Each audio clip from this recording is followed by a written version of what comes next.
بسم اللہ الرحمن الرحیم۔ چاند گرن کے وقت کے مسنون اعمال۔ حضرت عائشہ رضی اللہ تعالی عنہا سے روایت ہے کہ رسول اکرم صلی اللہ تعالی علیہ وسلم نے ارشاد فرمایا، سورج اور چاند اللہ تبارک تعالیٰ کی نشانیوں میں سے دو نشانیاں ہیں، یہ کسی کے مرنے یا جینے پر بے نور نہیں ہوتی۔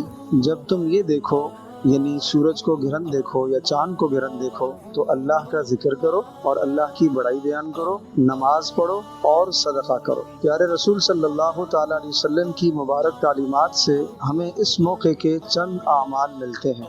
نمبر 1، چاند گرہن کے وقت ہمیں انفرادی طور پر نماز کا اہتمام کرنا چاہیے۔ 2 رکعت نماز خصوص اور عام نوافل کی طرح یہ 2 نوافل ادا کیے جائیں گے، البتہ قرأت لمبی کی جائے تو زیادہ بہتر ہے، جتنی لمبی قرأت یاد ہے تو وہ زیادہ بہتر ہے۔ رکوع بھی لمبا کیا جائے، سجدہ بھی لمبا کیا جائے۔ دوسرے نمبر پر کثرت سے استغفار کا اہتمام کرنا۔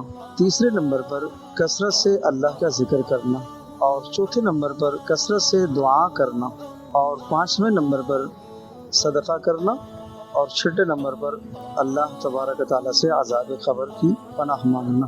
یہ اعمال اس موقع کے پیارے رسول صلی اللہ تعالیٰ علیہ وسلم سے ثابت ہیں۔